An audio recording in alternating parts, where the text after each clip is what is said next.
Give me the red one. Okay, if we can all take our seats, please. The time is now 5:34 p.m. Let's get going. And we will call this meeting to order. We do have a quorum as all commissioners are present. So at this time, I'll ask that everyone please rise as Commissioner Morales leads us in our invocation. Father, Son, Holy Spirit, amen. Eternal Father, we humbly offer Thee our poor presence and that of the whole of humanity, from the beginning to the end of the world, and all the masses that ever have or ever will be praised. We offer Thee all the pains, sufferings, prayers, sacrifices, joys, and relaxations of our lives. In union with those of our dear Lord Jesus here on earth, may the most precious blood of Christ, all His blood and wounds and agony, save us through the sorrowful and immaculate heart of Mary. Amen. Amen. Now the pledge. I pledge allegiance to the flag of the United States of America and to the republic for which it stands, one nation, under God, indivisible, with liberty and justice for all.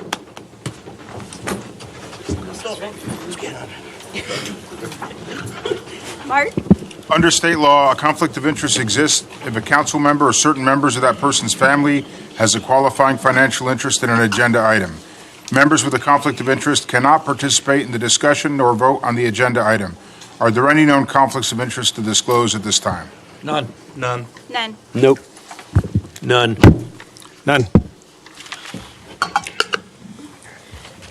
Next is citizen communication. There we have no citizens that signed up for citizen communication for this workshop. Sounds good. Moving on. We'll move on to item number 1, discussion on the proposed City of Harlingen budget for fiscal year 2024-2025. City Manager. Good evening, Mayor and City. Before Robert starts, I'd like to point out that department by department, and after and through that process, we made about, close to $4 million in cuts.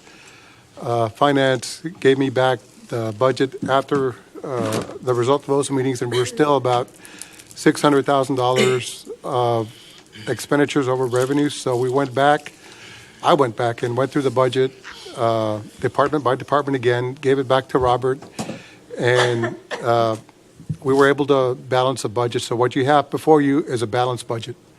And so now once after this process is complete, if it's still balanced or not, that remains to be seen. But right now it's balanced. So with that, Robert's going to take us through some of the slides. I'll be interjecting here and there with information. Thank you, as Gabe. we proceed. So we prepared a summary of the budget with key slides. So these are some of the important budget and tax setting deadlines for the city for the fiscal year 2025. We are expecting to have our certified totals from the chief appraiser from the Cameron Appraisal District by July 25th. By law, we have to receive by July 25th either the certification or a good estimate of the certification. So that's expected on July 25th. And as we go through the date, so we'll probably take a couple of days to do the calculation, and then we can re-meet again. We're thinking about the 29th. I was talking to Gabe, and so we think the 29th, after we have received the certifications and we've done the calculation, we can reconvene and go through the certification. And that's a good point, because right now we're using preliminary numbers from the appraisal district. Once we get the certified tax roll, that probably will change the budget somewhat, not drastically, but it will change somewhat. So if we can, maybe we can talk about our second budget workshop. And we were thinking about the 29th, because that'll give finance 2 days to actually go through the projections, come up with some accurate numbers, and then interject that into the budget so we can know exactly what we have as far as property taxes. So if everybody's available on the 29th, if you could just check, that's a Monday, to see if you're available, and we can schedule our second budget workshop that day. I guess I'll be fine with on that Monday. Okay. I do have a question, though. Can we get preliminary tax values for 2022, 2023, and the last 3 months when we have our next budget talks? Yeah, so you want the certified totals for the 2022, 23? and They were in the CAFR, weren't they? Yes. Yeah. If you kept a copy of the CAFR that, On the Costco? statistical section, there's a section in the back where it'll compare 10 years. Yeah. Now, if you still want it, we can get them for you, but. Yeah, that I'm was just in- looking for those 3 years, just as a quick snapshot. Sure, I can get that. Thank you. You might So- as well just share it with the commission. Yeah, I'll bring it for everybody, yes. If you could just email it to everyone, Robert, that'd be I will. great. And I'm okay, Gabe, with the 29th. Is everyone else available? I don't know what time my flight gets in. I don't think I will be available by 5:30. Okay, we should do another date then, just because. Okay, we can, I think Tuesday, I get back that night. I Okay. can't get in my Southwest here, but okay. Unless we can schedule it for 6 PM. Yeah, we can, as long as it's after 5 o'clock, I think we're good. We can do 6, or. Because you need a record vote, right, on that day? Well, Or it no? depends. I'm available the next day, the 30th, but That's also the EDC meeting on the 30th, so we can meet the 30th or the 31st. 31st is Waterworks Board meeting also, so it's up to the commission. Why don't we look to see the 29th at 6, pending Ford's availability, and then if he's not available, then let's do it that Tuesday? We can do that 30th, And then, is everybody else available? I'm good. Yeah, Tuesday. for both days? Okay, great. So that way you can, when you got service. Mayor, why don't we just set it for Tuesday? That way commissioners not. slowly loading. So that way you can maybe have some rest on when you get back. Yeah. As long as no one wants to make the EDC or has plans on Coming making the back EDC from Las meeting. Vegas, to take my wife to see her baby. Oh, I was going to say, you don't come back with that mindset of blowing money. If I'm a big winner, I might not come back. Okay, or we can set it for that Tuesdays. Probably don't have to worry about that. Okay. Okay.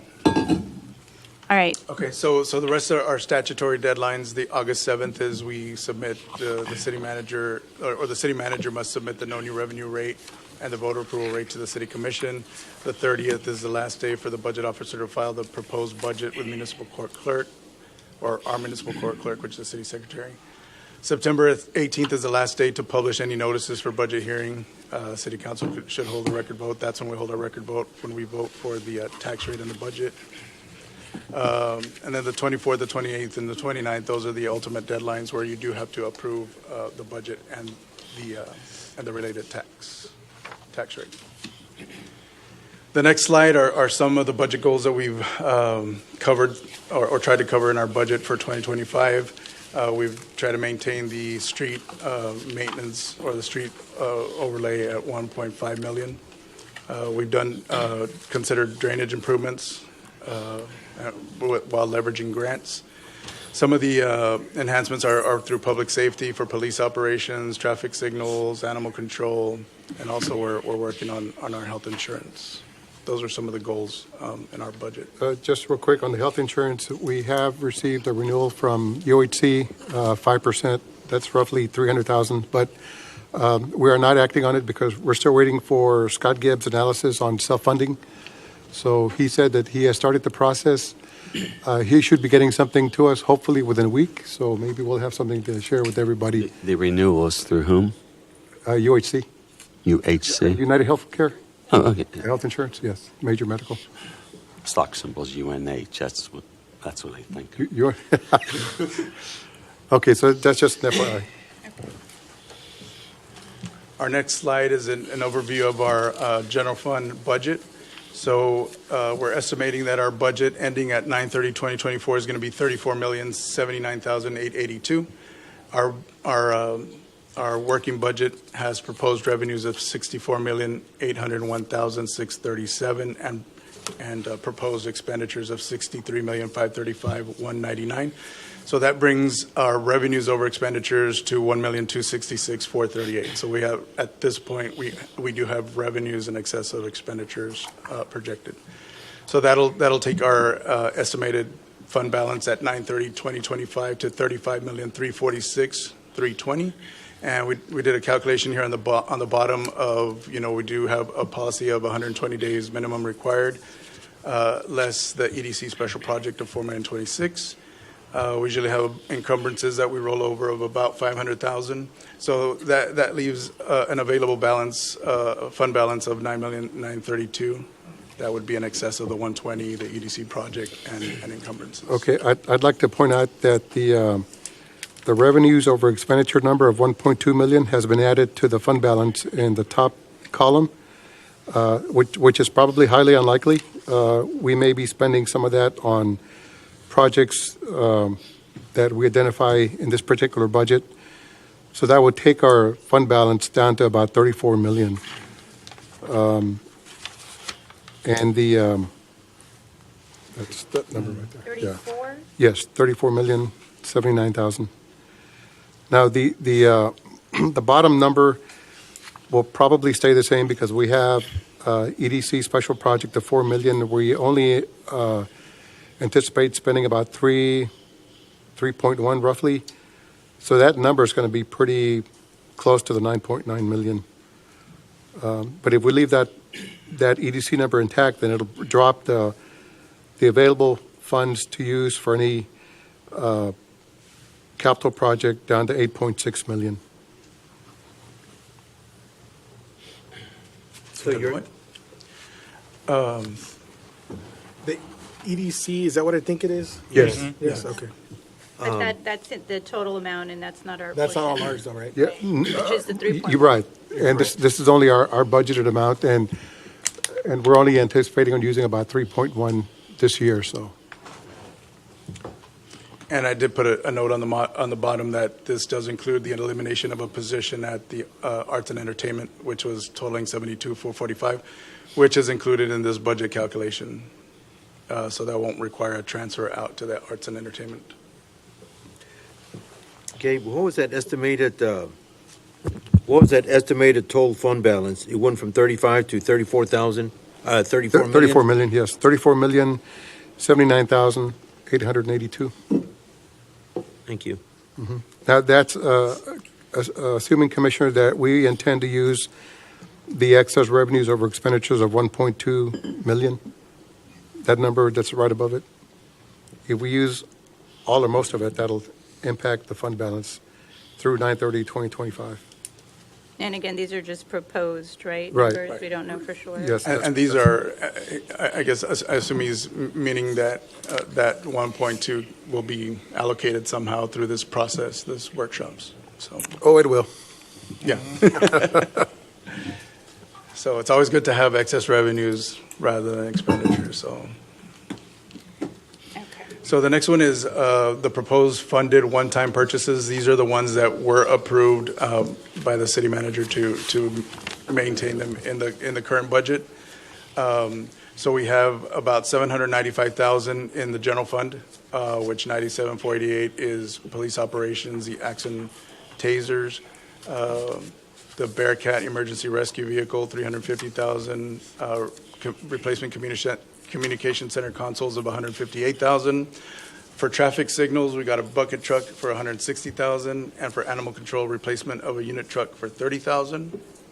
And that's in the general fund. In the municipal court, in the municipal golf course, we have a triplex mower for the tee boxes of 45,000. So at this time, the proposed one-time funded items total 840,488, of which 45,000 of that is in the municipal golf course.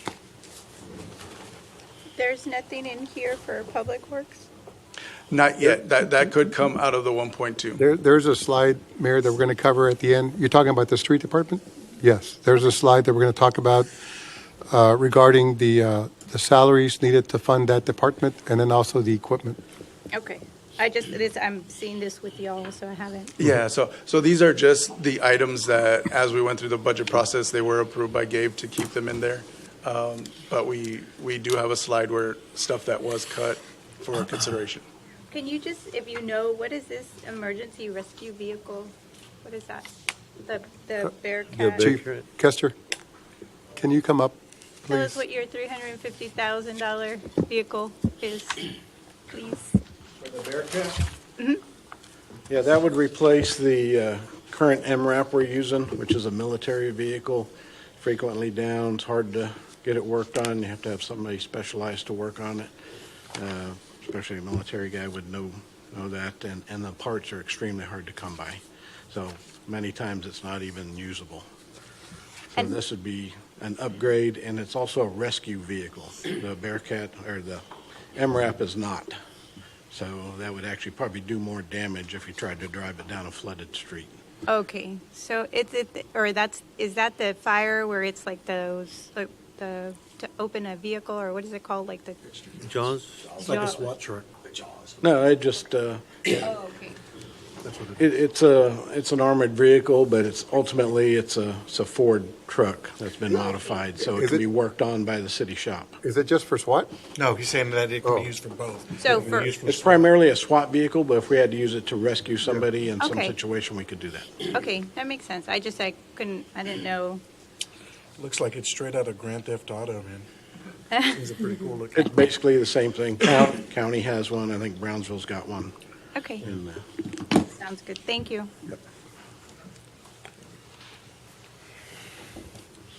So these are the one-time purchases that were funded. So when we started our budget, we had total department requests of $69,144,322. With the city manager's review and cuts, he was able to bring it down to $63,535,199, which is a decrease of $5,609,123 from the original department requests.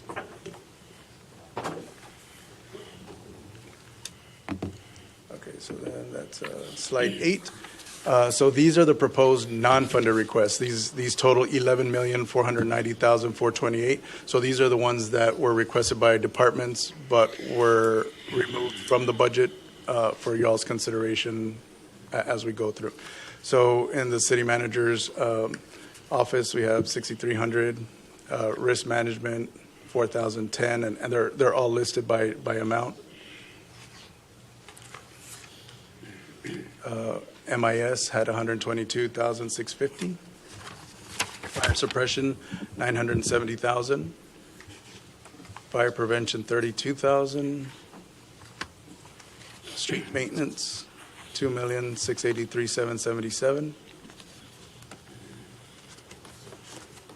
Street cleaning, 700,000. Parks, 1,095,800. And if you want me to stop at any point, just let me know. That's Just real parks quick. continuation. Maybe give Sorry. us a second to Sure. kind of. Yeah, Oscar, on the street maintenance, the 2.6, what does all that stuff do? It's a pretty long list. Oscar, you want to address that? Yeah, he's getting to the bench. Okay. Do you have one of these, Oscar? Yes, he does. You Yes. do? Okay.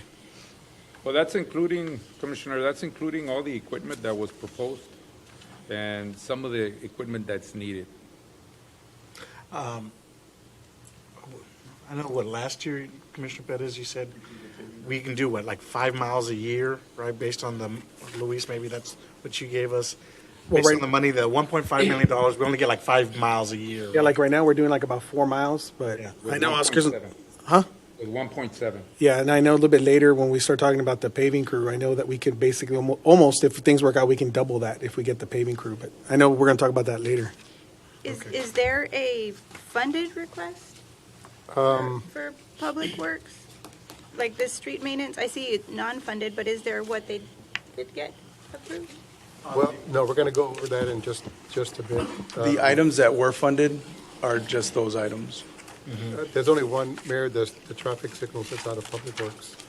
I guess my question is, are we funding in this budget, is the paving crew included as? It is not. It is not. Not as being funded, no, but this is not the slide we're talking about. Okay, There's one that we're going to get to that has the actual personnel, okay, and there's 10 people that he's asking for. And then there's a list of equipment that he's also asking for. It's about 2.6 million that we're going to talk about and perhaps talk about how to fund that if we need to. But this is not it. This is- okay. yeah. So we're going So to go then, through. what I suggest that we do, so that way we can kind of just familiarize ourselves with everything is let's let Robert make his presentation, and then we can take our notes as we go along, and maybe not interrupt him, because I'm saying that mostly for me, because I'm going to have a lot of questions. Yeah. And then we can circle back and then go page by page wherever the commission wants to start. Right, and Mayor, and just as an FYI, we're not asking for any decisions to be made today. Correct. Yeah, this is just a presentation to show you where we are, and then you can take the PowerPoint back with you. That does show what pieces of equipment or what positions were asked for that were not funded, and you can look at that at your leisure, and then come back at the next meeting and say what you'd like for us to consider. Great. And then I'll ask if you can just have them uploaded in our iPads also for the presentation. We can do that tomorrow morning. That's fine. Okay. So these are the proposed non-funded, and that's a good point. This is just kind of looking for direction on how these funds are going to be spent, so. So we're back on page 10, 11? 11. Okay. Okay. Okay, so we have the street cleaning, 700,000, parks, we had requests of $1,095,800 that were removed. So parks does have a long list as well.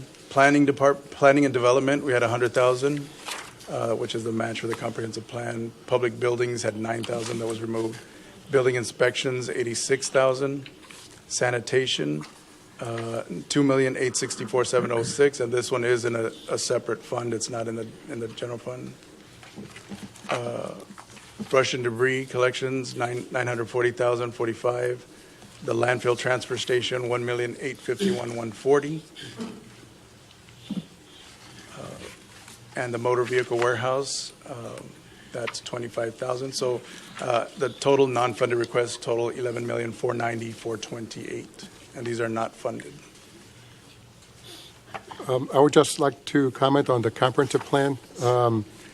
We awarded the contract to Freese and Nichols. I've been able to secure an amount to have them do the comp plan for us. What I'm still trying to work on is the Parks Master Plan, the Downtown Master Plan, and the Downtown Parking Study. Because there was no scope on that, it's taken a little longer because we're having to come up with that as we go. So we've had Zoom meetings with staff, including Parks and DID, to try to create a scope of work for what we need done in that particular section. I think we've given him some good direction, so he's going to come back and perhaps by the end of the week give me a dollar amount, and then at that point I can try to finalize that particular section. So that request that's in there for the planning and development for 100,000, we may need to ask for that because we only had money for the comp plan for a grant. So there was no other money identified for the other components that were interjected into the plan. And there are going to be separate components, so if I could just ask that the commission consider that, at least to start with, because I don't know what that dollar amount is going to be. Could the downtown possibly be with EDC and they look at the planning of EDC, because that is like economic development? I'm not sure if they can, I'll have to ask Orlando, because normally when they deal with their funding, there's a job component of it, but maybe a study might help. Let me check with him and see what he says. Okay. Because the whole thought process behind the plan, the downtown and park master plan is to make the city more attractive to recruiting jobs and businesses. So Right. I think that's the angle you attack. Right, and then we're also trying to encourage mixed use in the downtown area, Correct. so that was part of the study. It's and all then- economic development. So Yeah, that's and- right. I'm then- just, maybe we can share in the cost. Or I'm just wondering if it's, Yeah. I think in other communities, it is a focus of the EDC, so just something to look at. I'll talk to him. It's a very good point. The next slide.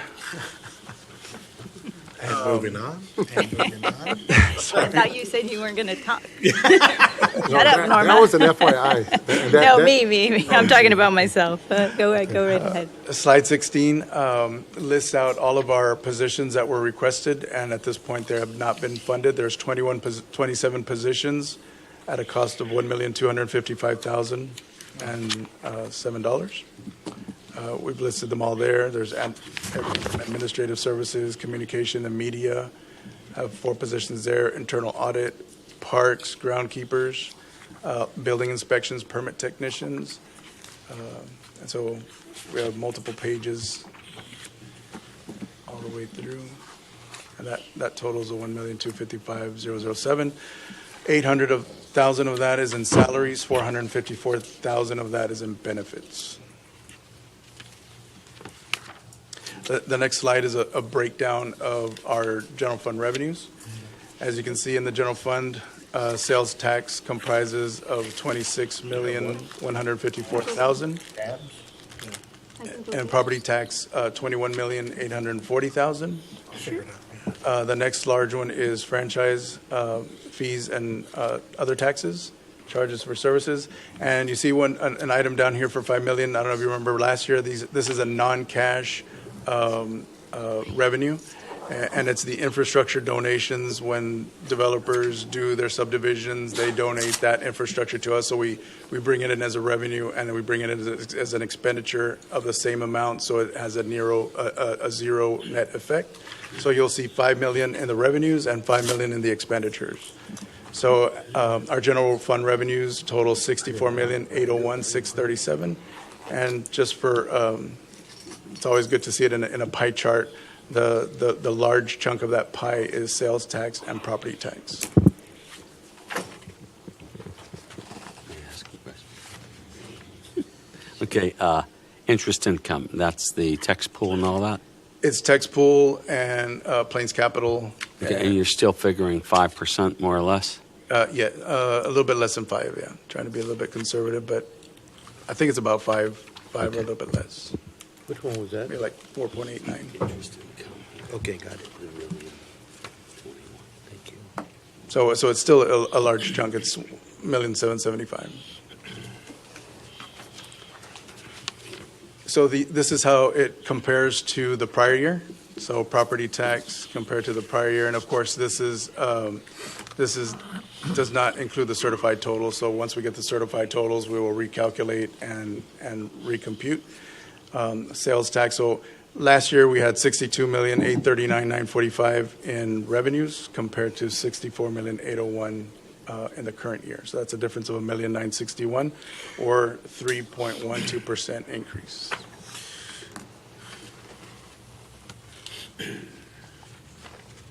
So, Propose. just,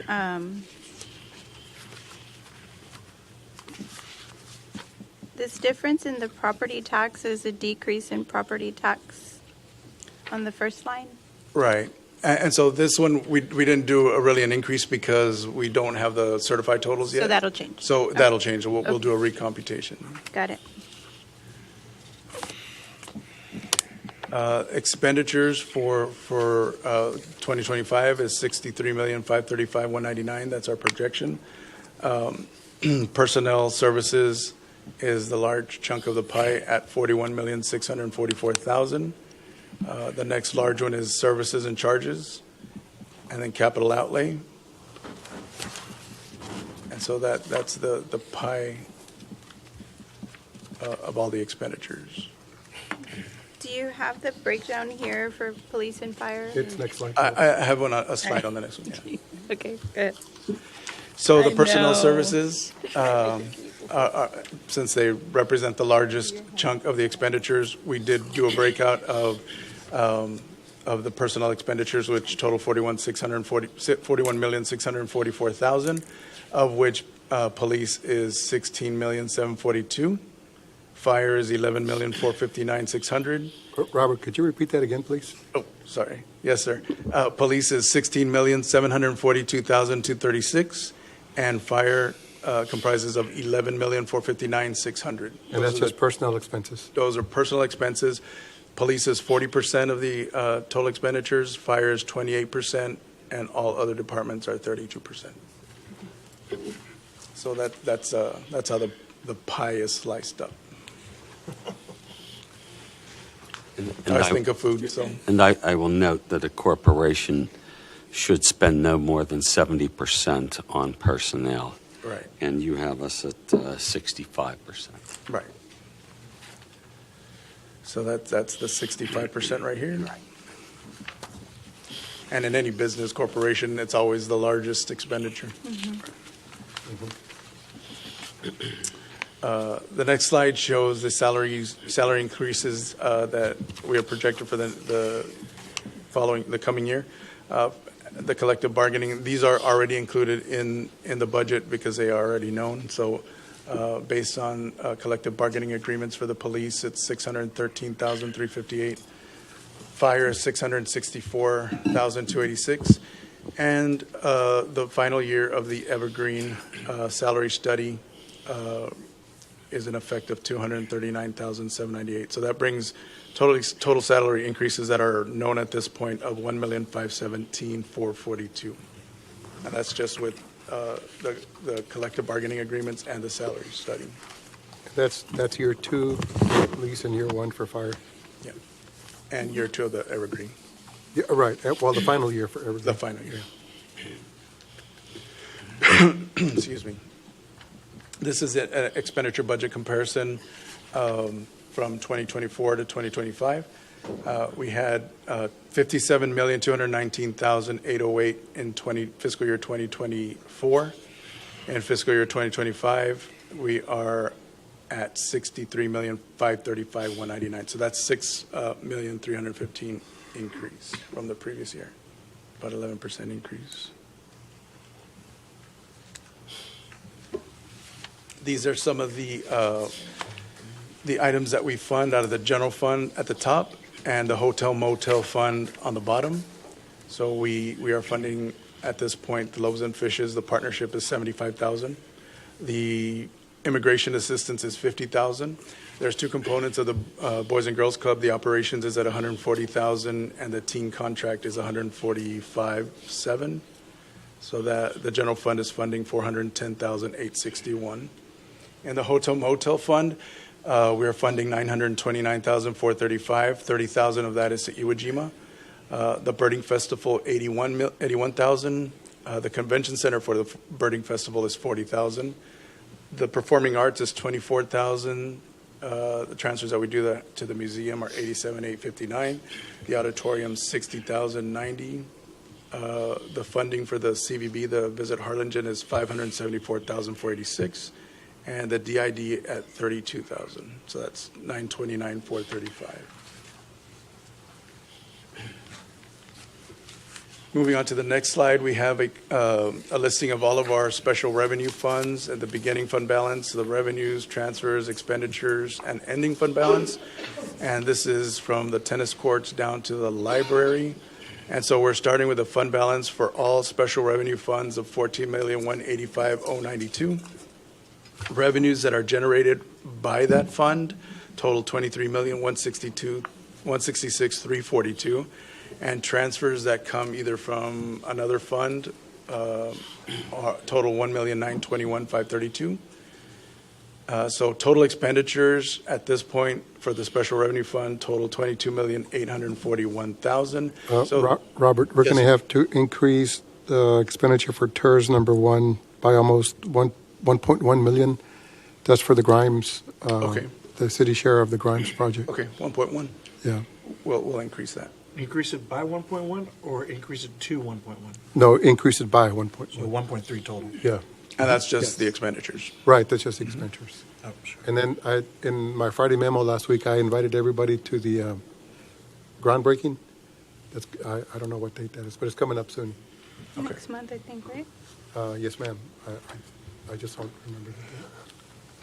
Thank you, Gabe. So at this point, we have $2,246,692 of revenues over expenditures. Once we make that change, it'll be $1,146,692 revenues over expenditures. Our ending fund balance projected at this point is $16,431,786. With that change, it'll be $15,131,786.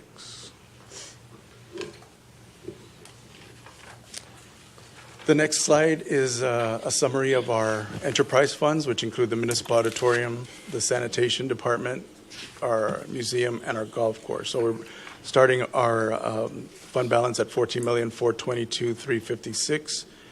The revenues that are generated in those departments are $12,245,405. They require transfers of $147,949 compared to our expenditures of $12,246,602. So this is a revenue over expenditure of $146,752, leaving an ending fund balance of $14,569,108, and that's just the enterprise funds. Our internal service funds comprise of the motor vehicle warehouse and our health insurance fund. We do start the internal service fund balances at $8,538,000.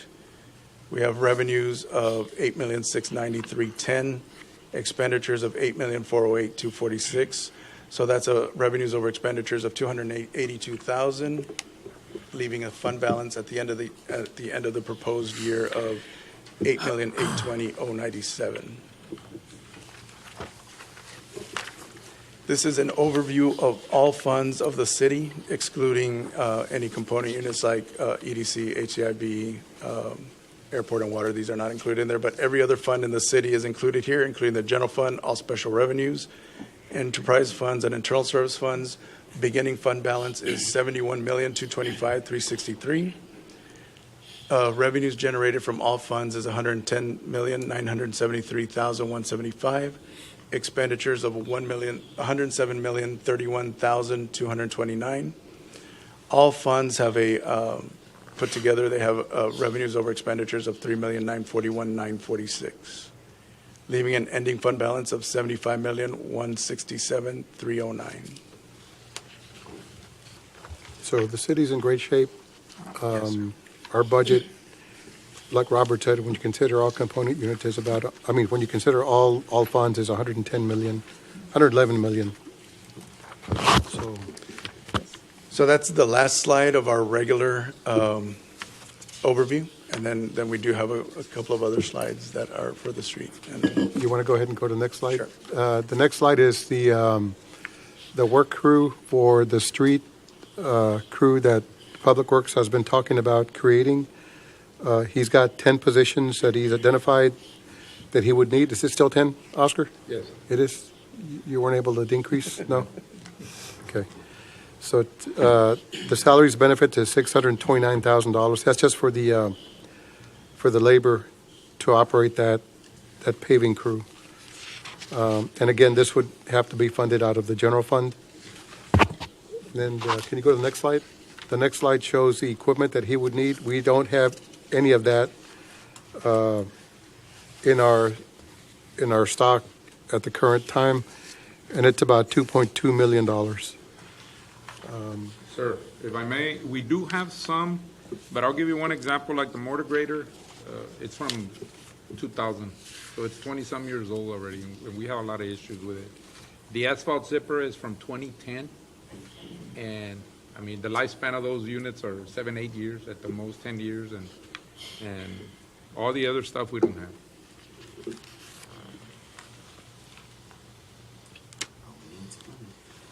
So, What about supply issues? Like, so you've got all these positions, but you can't fill them without having the equipment for them to be able to work. Correct. If in a hypothetical situation where they were included, do you know what the lead time is to obtain this equipment? Some of it we could probably get before the end of the year, and some of it would be at the beginning of the year. We wouldn't hire anybody until we have all the equipment in place. Okay. I think right now, for the most part, the things that are taking the longest are the dump trucks. Mm-hmm. And the purpose of us including the dump trucks there and the trailer was because we could do our own hauling, so we would save on the hauling services there as well. and this would be for a 10-1 budget. So if any of this is approved, we could possibly pre-order them before 10-1 starts, just to try to get a head start on the delivery, but not make any actual payments until after 10-1. After receipt, yes. Right. Maybe a commitment letter or something. Right. And so if you were to get all of these positions and the equipment, what would be the deliverables for the community? Well, like right now, I know, I had a meeting with Luis and Roberto, the other engineer. Right now, we're paving around 1.7, with 1.7 million, we're paving a little bit under 4 miles. Depending on the width of the road, we could do anywhere from 8 to 12 miles. Depending, a lot of these. Per year? Yeah, per year, with the amount of money that's budgeted. If it was 1.7 or 1.5, we could do a lot more. I mean, with what we're doing right now, at least 30% savings per if we were doing it in-house. Right, and Mayor, just to clarify, that would be for an overlay, correct? There would be some overlay, mill and overlay, which we talked about today. A lot of those, and it's like I was mentioning today, we could really target on a lot of residential streets, right? Right. That we always try to go for the major thoroughfares, but this would allow us to do a lot of residential homes with a mill and overlay, and that could buy us another 7 to 10 years with it. Mhm. And then the complete reconstruction, that'll take a lot. It would take a lot money. more money, but then I guess we could be selective there on, you know what, let's do these roads that don't need a lot of work. Let's do a mill overlay, and the total recon, we could just, we could be selective on that. What we could do, Mayor, in a case like that, is just alternate years. 1 year we do just mill and overlay, and then the others we do complete reconstruction. We could also use these for trails, correct? Yeah, definitely. Well, the crew, yeah, you wouldn't use the money, the 1.7, because those are for streets. Right. So we'd have to set aside the money to actually buy the materials for the trail, but we could use the crew to actually do it. Yeah. So that was going to be my next question. So you could do 8 to 12 miles, which is significant if you have this, but then those 8 to 12 miles also require material. What's the average cost? Well, we could use that out of the 1.5 million that's budgeted there. So with that, that's already, that. Yeah, we're already calculating those amount of miles with that material. Okay. So there wouldn't be any additional cost? No. No, that would just be for either materials or, as we're using it now, to hire a contractor. But they factor mobilization, profit. So in essence, we're cutting out the middleman. Yes. Including the hauling. Because usually when you order hot mix, by the time they deliver it to you, they're charging you an extra 10-15% per hauling. So you would eliminate that. And the 2.2 million in equipment, what is the lifespan of this equipment if you're going to be using it? At least a good 8 to 10 years with proper maintenance, which we would do. And like the asphalt zipper, our old one, we could probably get some trade-in value for it. I don't know exactly how much, but I know we could get some trade-in value for the old one. And so the price of asphalt continues to go up. That's why it's going to get more expensive if you contract work out. Yeah, I think this has the potential to totally revolutionize the way we do streets here in Harlingen. We're cutting out the middleman. We can say in the long run, I think this is going to pay for itself. And it also gives us the added flexibility to do streets when we need it, instead of always having to depend on the contractor and do change orders and do all these other things.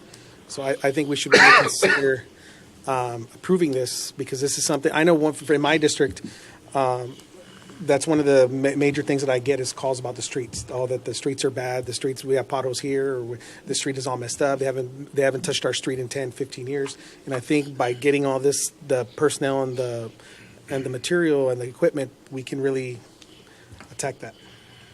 Well, Commissioner, one of the things we're going to do tomorrow is we're going to hear a report from Public Works on the drainage that we've done with our own drainage crew that we have in-house now. And so just consider that when you listen to that report of how that would impact streets by having our own crew as well. I'm not trying to sell it. I'm just telling you that's what.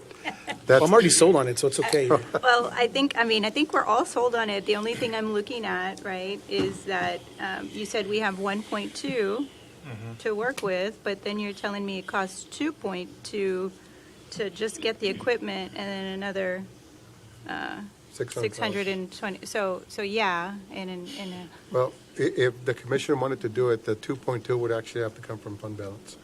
The thing is, right now, we have how many days? We have like 218. Yes. Total, we have over 200. Yeah, we have over 200 days. I mean, what's the use of having all this money and just sitting there and sitting there? We can be proactive. We can actually spend some money, and it's not like if we're spending it on, carelessly. We're spending it on something that's actually going to be doing tangible results for the community with the streets. So I think, what's the point of having the money if we're not going to use it? The only thing that I would not recommend you take from fund balance is the salaries. That has to come from the revenue over expenditures. The 1.2. And that's about, it's about six, yes, about about half. 1.2, yeah. Right. It's half of it. Right. Yeah. Less than the money for the downtown improvement and the parks. That could be another whatever, right? Now we're in the question phase, right, Mayor? Now we can ask other questions? I think so, or Well, you know what, I mean, I know I we keep have one more slide. breaking my own rules, but let's just go ahead and let Robert finish up, and then I Oh. think we need a good conversation, and starting with the questions, we'll start with you. So we do have one more slide, last slide. This is on the new and blue ticketing system for the police operations. This is a total cost. So in the initial cost, in the initial year, the cost is $83,750, which includes the first year of the new and blue ticketing system setup, $35,750 for the annual support and maintenance.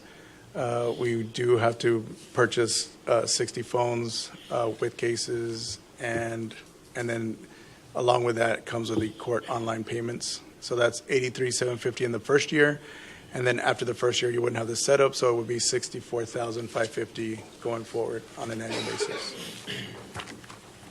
And that is the new ticketing system. Right now, we don't have a ticketing system at PD, so they're manual. If you get stopped for a violation, this would allow for the person that got ticketed to access their ticket through their phone online, Immediately, yes, I and believe then so. and then be able to pay for it online also. Right. So it's supposed to increase our revenue at the municipal court because of the ease of access. As compared to what we have now, which is not working because it is antiquated and it doesn't have accurate dates whenever you stop somebody. And so the judge is constantly saying she's got to dismiss some well, I Yeah, shouldn't so say that. we were having issues. It's not good. Okay. I moved to a system like this like 4 years ago. I think the constables got it. I think the majority of the DPS has been country. using it forever, right? Like, I don't know. I haven't been stopped. Excuse me, Robert. I have. Yes, sir. So okay.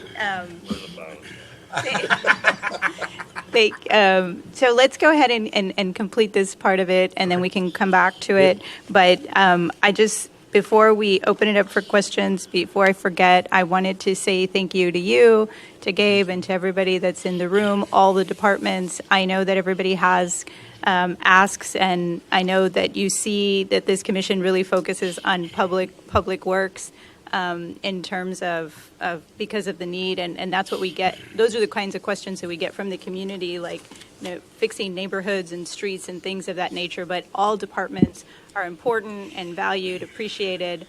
And so as we go through this process, if I forget to say thank you to everybody, know that I am really appreciative. I think everybody is doing a phenomenal job. All the directors are doing a great job. And so just because things don't get funded doesn't mean you don't need them or deserve them. Sometimes, we just have to balance this budget. But now that we have done that, I want to go ahead and open it up, and so we can go back now and for questions, which I'm assuming there is going to be plenty. And so we'll start with you, Commissioner Lopez. if we can go to just slide 17. For unfunded positions, kind of hitting on the point that Robert stated earlier, there's 3 positions. It's the number 2 or 2 positions. It's the number 2 and the number 3 slot. So it's the part, those 2 right there. Building inspections. What are those? That's just another permit tech to actually help with intake of permits. This year, we actually hired an extra building official and a plans examiner. So we've actually done that. We've actually hired another street, inspector for the... Code enforcement? No, not code enforcement, for engineering. And so whenever there's inspection, they go out and it was just Oscar and I, there's somebody else helping him do that. Where's Javier? He's on vacation today. Oh. The other Javier. We do have Joel. Okay. Joel. Because my thought process on this is we want to avoid log jams in places that can bring in money, right? And if we're going slow on building permits, things like that, why not fund those slots so that we can get more money coming in faster, right? We want development to get here as quickly as possible. I agree. I agree that those are money generators plus not just Correct. immediate revenue for the city, but long-term, with housing construction going up, with commercial construction going up, generating retail sales, that's what drives the economy. Correct. And so you just cut them just because we needed to cut funding, right? Yeah. Are there any other slots like this, Gabe, that you can look at between now and the next budget for positions that will help us avoid those log jams or unjam them? So I think since we have Joel here, we can ask you, because you're mostly familiar, right, with what's going on in your department, because I'm looking and these really don't, to me, I'm not sure what a building inspections administrative assistant is, what their function would be, or if there's already one and this is a second one. But what positions would be most advantageous to your department to ensure that you can deal with the increased volume of permits that have been applied for through the department? Well, certainly we can get another building permit technician or administrative assistant that would assist with the customers in processing the permits, or when they come in, we can route them to the appropriate departments for review. They can assist with answering the calls because we get a lot of calls. We get a lot of traffic in the building inspections departments, especially with all the growth that the city has. We're getting a lot of developments in a commercial and multifamily subdivision. So this would assist in providing better customer service, even more than what we're currently providing now. Because we get, like I said, we get a lot of traffic in the building inspection department, and even in the planning department, we get a lot of traffic. But the new subdivisions coming in and the new building permits, this would help with the customers, because I know sometimes they may say that the phone is not being answered, but they're not being answered because they're dealing with a customer that's in the office, and then, so it's they want their permit at that time, or they want it yesterday, in fact, which the staff tries to do their very best of trying to get their permit reviewed and processed in a timely manner. And we do it with a small staff compared to what other cities have. Mm-hmm. So, what three positions would you think, what three positions would be most helpful to the department? Someone to answer the phone, or what do you think? It would be to, I guess, answer the phone, deal with the customers, as well as processing the permits, scheduling the permits when they come in. Those would probably be the most helpful. Answering the phone and assisting the customers when they come in for the permits. So some cities, and I think I talked about this last year around this time, some cities have a department that just answers phones. Like you contact, I don't know, 211 or 3, whatever the 611 in some cases. Something to that effect. And there's one location where the phones are just answered and then transferred to the appropriate department. Would that be helpful at all? Like what are the challenges that you are experiencing in the department? Are they mostly related to phone calls or in person? It's a combination of both, because you have some that come in, and then of course when the permit clerk is dealing with a customer, then the phone is ringing, and then of course when you don't answer the phone, they complain when they're not answering the phone because of course they're dealing with a customer that's right in front of them. And of course the customer in front of them doesn't want to be interrupted with you answering the phone, so they try to balance both at the same time in a customer-friendly environment, because they try to assist the customer as best as they can, providing the customer service. But everybody wants to be waiting on at that time, and sometimes the permit clerk cannot be answering the phone and dealing with the customer because the customer may get upset and because they're being interrupted. But like the building inspection, another permit technician would be helpful, or even an administrative assistant to assist with answering the phone calls. I just remember go back to that meeting that you and I attended, right? And we want to make sure that this department is humming and getting all the help they can to get that money into the city coffers, like Gabe said. Okay, So let me, not, one second. I'm really not hearing, and you may have said it, but I didn't hear what exactly would help in terms of, because I don't know if there's one permit clerk or there's two, but. There's three permit clerks. And those individuals also answer phones? They're the ones that answer the phones, and they're the ones that deal with the customers that come in to, whether they have an inquiry about applying for a permit. They do both at the same time. And these are the girls that, when you Ladies. walk in, Right. They're at the very front. I would prefer to be called a girl. I'm going to be 50, so if you want to call me a girl. Senora. That is, senora. So with the ladies, the beautiful ladies at the planning department, at the window, these are the girls, these are the ladies that answer the phone and attend to the customers? Correct, yes. Okay. And so there's not someone that is just identified or that their duties are to answer phones? No, the permit clerks are the ones that answer the phones, and they also deal with the customers up front. Okay, because I thought that was there a move at one point to have someone just to answer the phones? Because isn't that, didn't No, they said that this was the biggest issue, is that it's hard for them to get the work done because they're always being interrupted with people calling, people coming in, and so forth. You need people dedicated just to knock Answer. out the permits, just to do the permits and just to do Right. certain aspects. So yeah, I definitely think, and this is my opinion, and then we agree or disagree, but the person that is at the window should not be answering the phones because they're there to attend to the people that are walking in. Because it just, even though they're busy, to the person on the other side of them, they're frustrated and agitated because they're on the phone, even though they're doing their job while, working. So maybe that phone answering needs to be somewhere else and not at the window. Is that possible? Could I think that be a position? If we hire somebody else to help that department in that area, we could split up so that two may be answering phones and then two are working on people that actually show up. The program, I'm sorry, go ahead. I think Frank has been sorry. patiently waiting, but I think we could do that if we hire one more person. Because we can't, right now we only have three and we can't make it work with that. Right. so I think your suggestion was kind of research this and bring it back to No, us. Or? not only this was one I spotted, just myself, but for Gabe to look at where are financial log jams and unblock them, And or it's other not- positions. And it's mainly there because even on occasion to assist in even providing better customer service, we have the secretary from the planning department that also helps with answering the phone calls, even though, of course, planning has their own customers to deal with subdivisions, with rezonings, with specific use permits, so. When we did the Evergreen study, did it identify how many, like if they were understaffed or overstaffed? Like, Yes, it did. And so what came out of there? Mayor, that was over a year ago. I'd have to go back and look at it. I don't remember.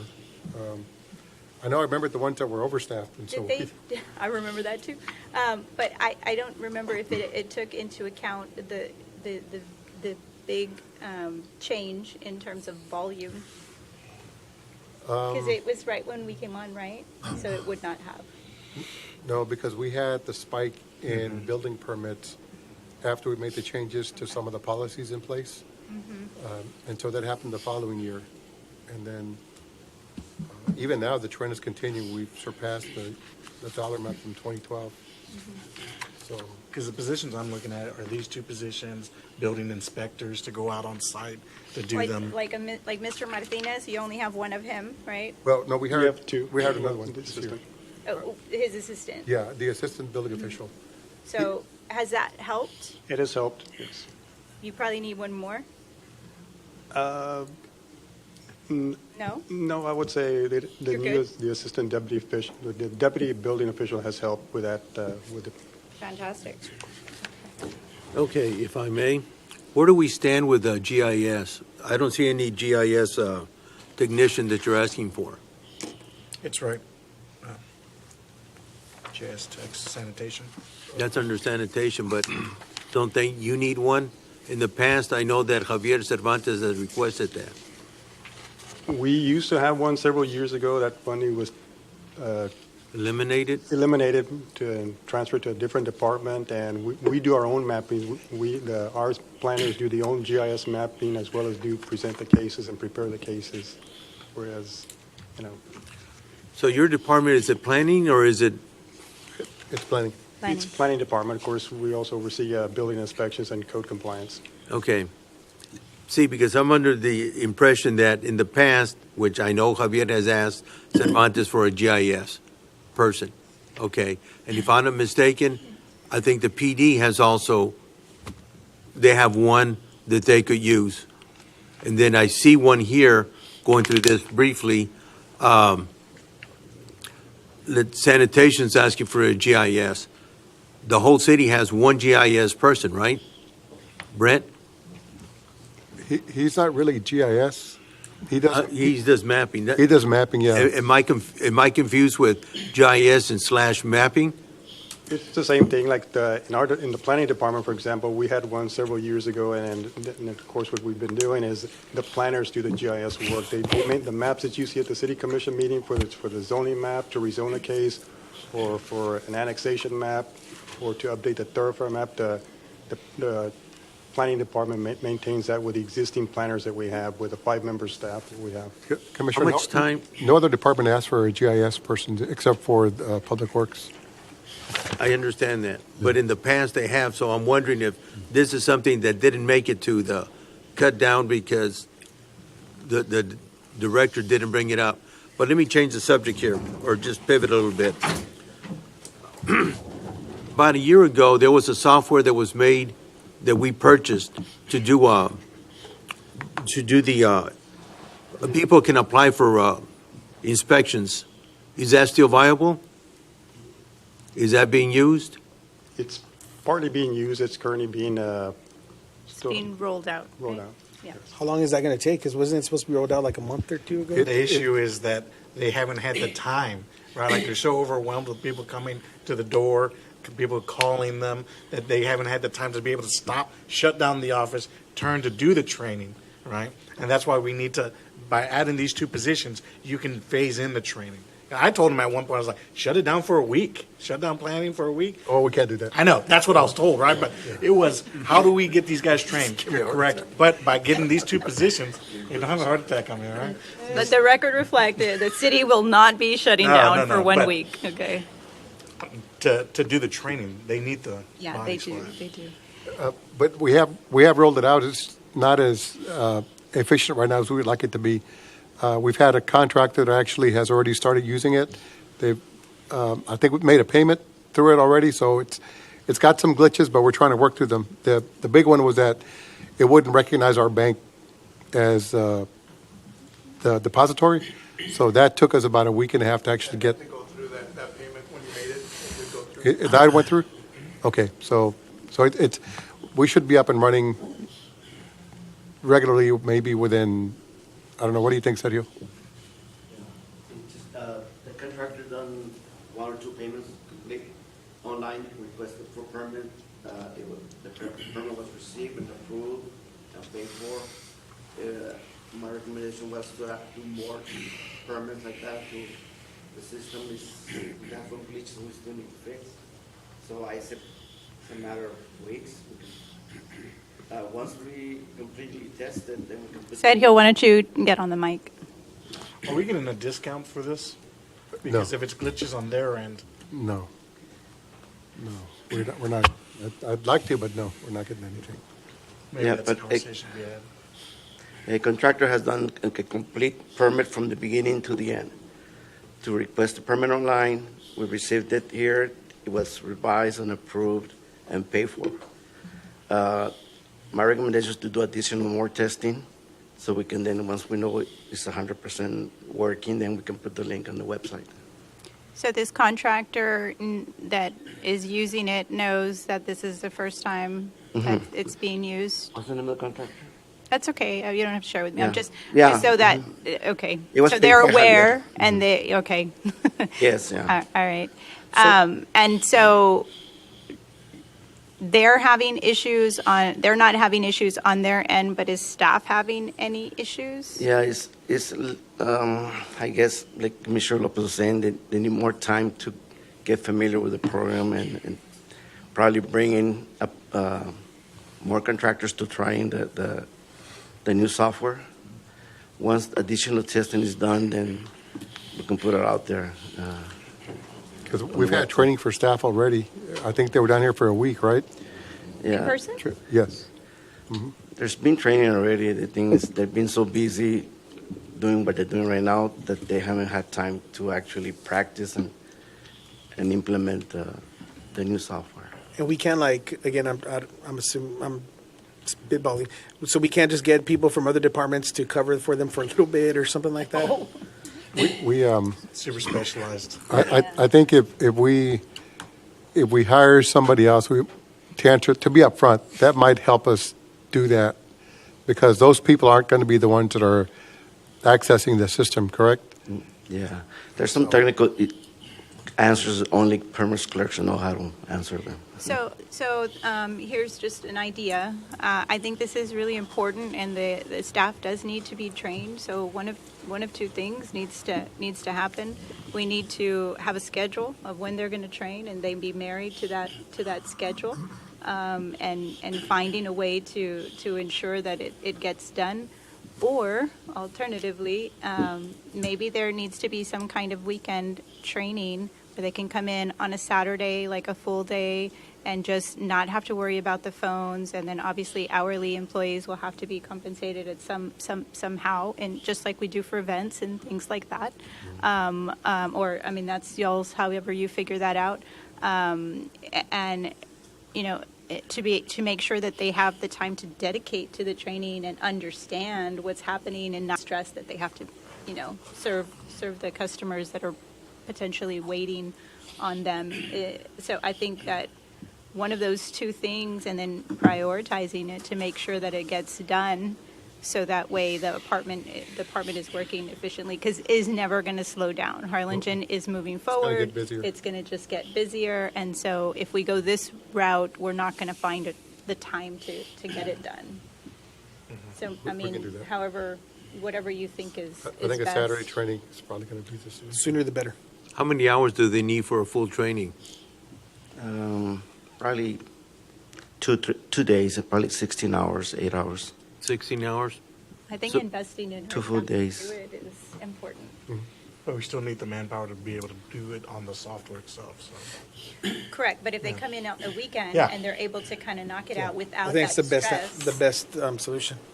Because if not, then you'd say, okay, well, we're going to have a training schedule, and then they get an hour, maybe 2 per day, and then, you know the way it is, you're in, and then you have to, I need time to kind of get back to where you were. It's not really, Conducive, right? yeah, exactly. I agree. So, But, all right. okay. That's the questions I have. But let's get back to the software. So the issues is just on personnel, our side. Yeah, just What other cities in the valley use the same software? I know City of Brownsville is talking to the vendor, trying to move to the software that we have now. Okay, is there any other cities that's using? Laredo,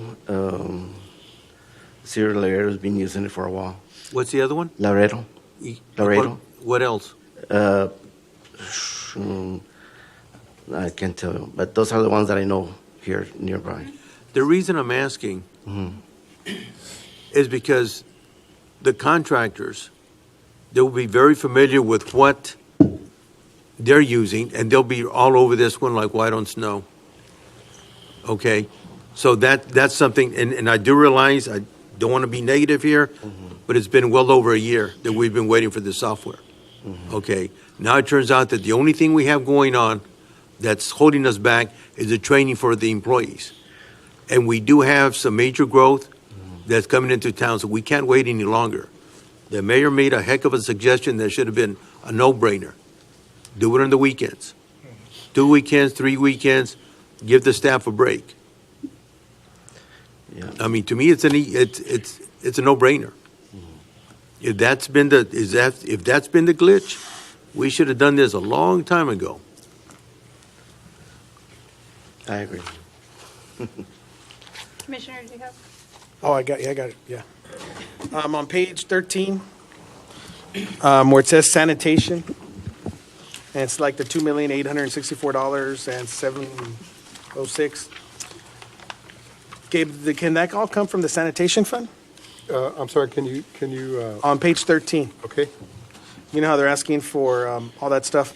That could come from the sanitation fund. Yes, from the fund. Okay, and don't we have like 14 million or 13 million in the sanitation fund? Hang on, I'll tell you right now. Robert, what slide was that on with the fund yeah. balance? Slide 13? No, with the fund balances. Oh.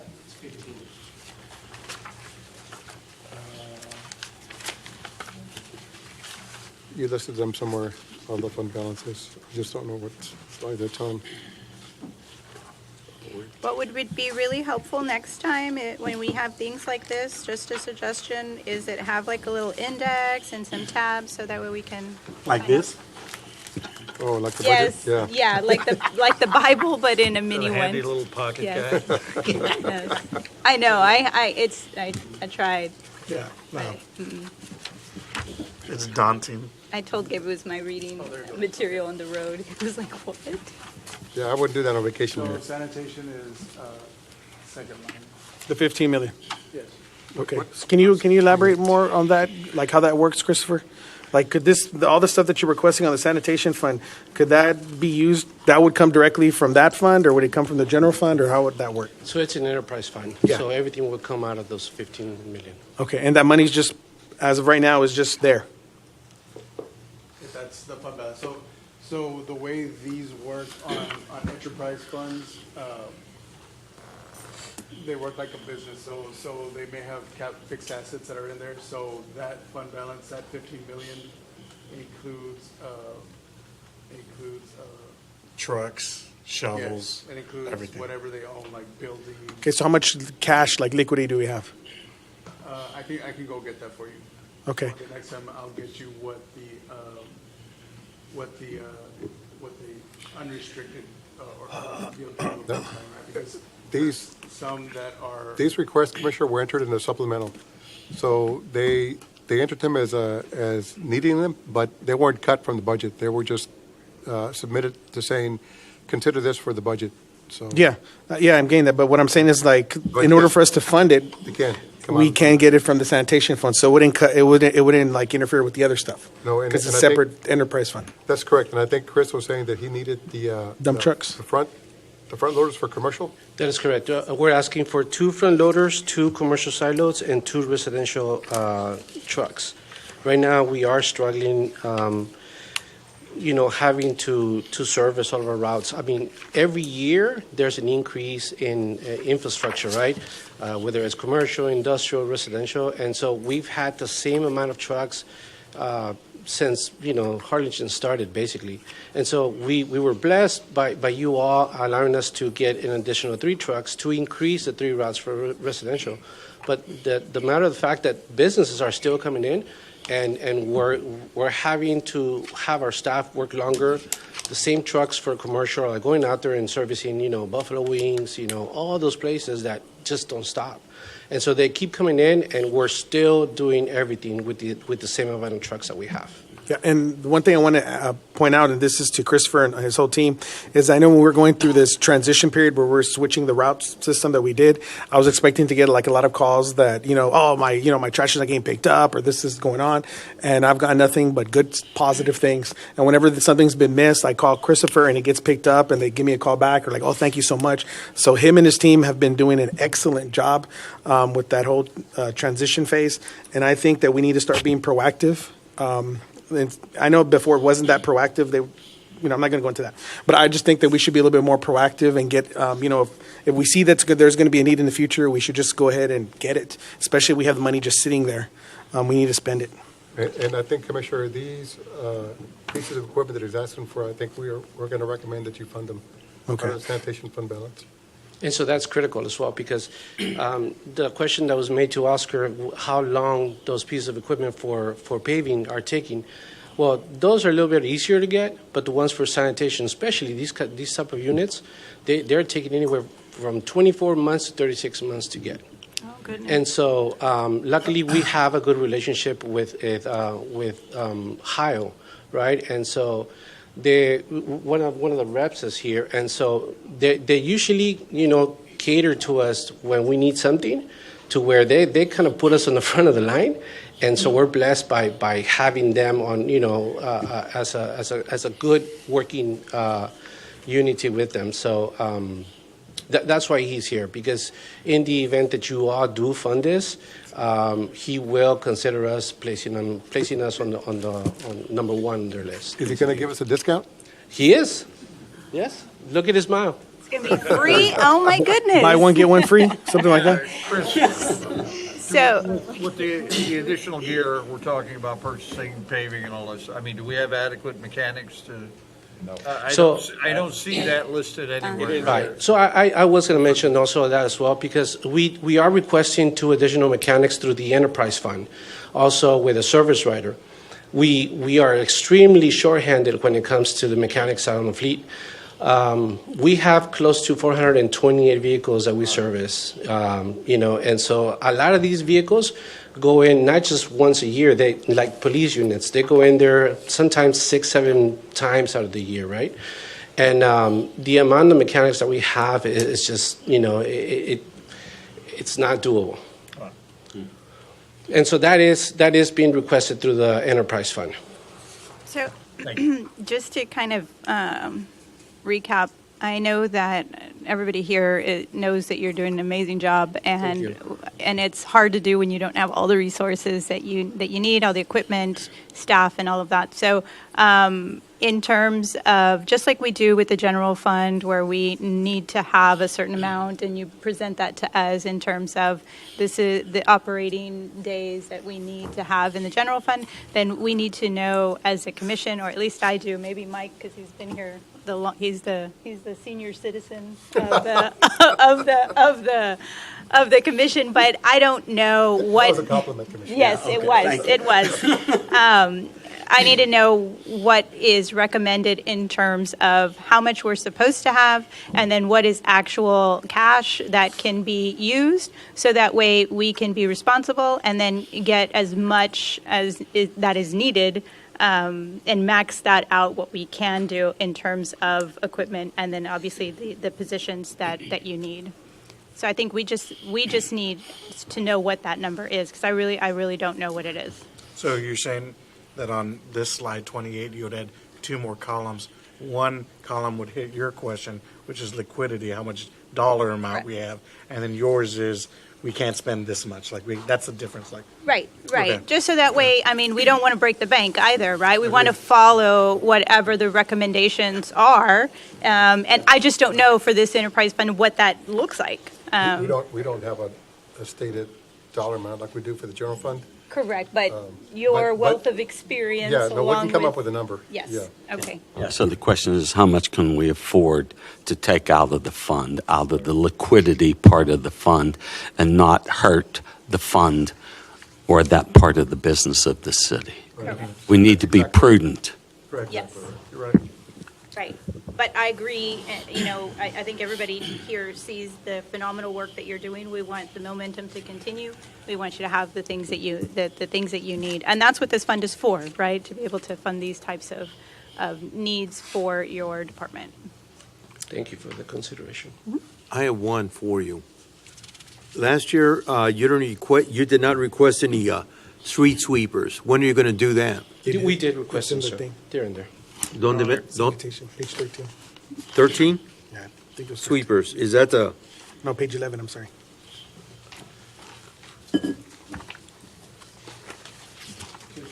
two? How much, what would be the total of street sweepers you have if we were to get this, which I hope we do? We would have 2 additional, if these are funded, we would have 5. So we would have 1 per district. Perfect. Nice. This would be out of the general fund. It's still under the non-funded, so just Right. too excited. So that couldn't be I used know. for out of I'm the like, enterprise well, there's fund? not that lot. There's, and I think don't that's what believe people so, don't realize. Commissioner, There's not a lot because of money to it's a work with. different fund where it's being purchased from. Yeah. I So gotta these seek will my be vote. allocated for streets, which is a general fund, but then the fund that you're asking for will come from enterprise. So it is a different fund. Which is why it was not on that other sheet. And okay. Then I had other questions. This was for Sergio, real quick. Sergio, I know Daniel and I have been talking to you about the app And I noticed I didn't think I saw it here. So is that something that you're going to ask for too? Because I know that's something that we were looking at. It's not on the budget, and it's not on the current budget or the new budget. I think you had submitted a request to actually have a budget Well, amendment for that. It's an item on the agenda tomorrow. Oh, okay. What app are you referring to? The mobile app. Mobile app. For the citizens' request. It's like, what, 20 It's some thousand? 40,000. How many, I don't know if you know, if you don't feel pressured, but how many people use the app? Do you have a users amount? We're about 1,000. We get about 1,000 requests from citizens a year. 1,000? 1,000. 80 a week, more or less. No, a month. Oh, 20 a week. wait a yeah. minute. About 20-something a week, yes. Okay. And on an average, yeah.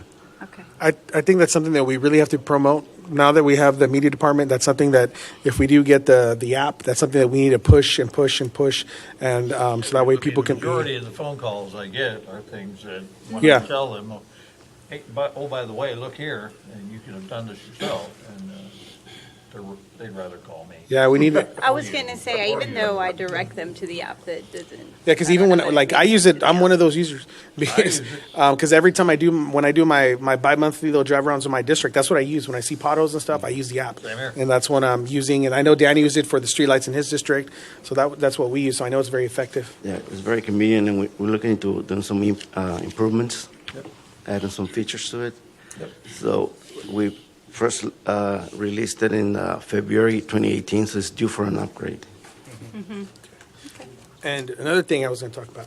I think it's going to get approved tomorrow. Okay. Javier is not here, right? Cervantes. Yeah, he is. Mendes Javier is Mendes is here. here. Oh, He's there you go. I didn't hiding. see it. I didn't see it. Sorry, my bad. There was something else I was hoping to be able to put that we could talk about. It's because I know when was it? What page are you on? Huh? What page are you on? Oh, it's not on here. It's something else. It was when we had that meeting about the parks, and I know all of us were here, and then we had that whole group of people that came in on Dixieland, and we were hoping to. Well, I'm calling it like phase 2 of the Dixieland stuff, and then phase 2 would have been to redesign the golf discus course there, and then we have a lot of that group that were willing to do some pro bono work, and then I asked Javier to look into it and see how much money it would cost us to actually redesign the course, so that way it could be a little bit more difficult and attractive to add, to encourage more tournaments and all that stuff to Harlingen. And I know I asked him for the numbers, and he sent them to me today, and I think it was 22,000, right? 22,000. Okay, so that's something that I was hoping to put on the thing, if everybody agreed on the budget, $22,000, so that way we can redesign the park, and then hopefully that will make it more effective or more challenging, and we can get more tournaments here in Harlingen. What was that for, the 22,000 again? So that was going to include to replace all the baskets, add the tee boxes, trees, and can't remember what else it was. I got it right here. You just emailed me the thing. Okay. While Renee's looking that up, bigger picture is that we're looking at spending all this money on parks, and Anna's been doing a phenomenal job doing all these grants. But Mayor, to your point earlier, is at a couple of meetings back, maintenance, right? It's like fantastic that we're like applying to get all these Ferraris, aka parks, but if we're not doing the oil changes on them, we're not changing out the tires, we're not cutting the grass, and we're not because you can't, but because you just don't have the bandwidth, right? I think that's something that we need to look at during this budget time, because again, it's just I don't see a point in putting the money into the parks if we're not going to maintain them and keep doing the things that we need to do to, keep up that quality of life issue. I agree. I have another one for you, since we're going all over the place. That's not what we're doing, Commissioner. Page number 8. Well, can I finish real quick on mine? Go ahead. Okay. Like those 22,000 was going to for the proposed trees, the added tee boxes. We have to relocate the tee boxes, new disc golf baskets, the whole signs, layout sign, and just a notice that to duck because there's going to be flying things in the area. And I see this as low hanging fruit. This is $22,000. We can transform the golf discus park there at Dixieland, and this is going to attract and boost our economy. So yeah. Anything else on parks? I was trying to do this by topic, right? Oh, because I was just going through my whole little list here. I mean, like we mentioned before, and I think you just said it again, I think that there needs to be a lot of work in all of the parks, right? And so all parks need certain things, and they're all, I think we're looking at that with the plan that we're working on, right? The parks plan. Yeah, but the master plan talks about like improvements rather than maintenance. Right. So I think in this budget, what we should really be focused on is the maintenance, and so really honing in on those positions that you're requesting and making sure that those positions are sufficient for the demand, because we keep asking you to do more, Right. but not providing you the personnel to do that. And so I think we talked about it last time in terms of how it would be impossible to touch every park with the amount of staff that you have. And so if we have very, limited funds, maybe we need to, as a commission, prioritize what's important. And, these are reoccurring expenses, not these capital, equipment and things like that are needed. But again, what's the use of having the equipment if there's no one to use the equipment, right? To be able to. So I don't know was that taken into consideration when we were shaping the budget? Because I don't want us to just kind of cut, or everything that you worked hard to do to kind of give us a balanced budget. Like, what is that going to look like? Because the way that I see it is that we need to fully staff the planning department. That is, in my mind, a priority because of the growth that we have within the community. And second, in terms of staff, is parks, because of the quality of life for that additional growth, and then obviously public works, because you're making sure that you are keeping up with all of the other components in terms of the homes and all the calls that you get. So it's really about making sure that we have enough people. We already took care of police and fire that are amazing, and keep our community safe, because there is no room for economic development or growth without a safe community. And so now we have to look at those jobs, those positions.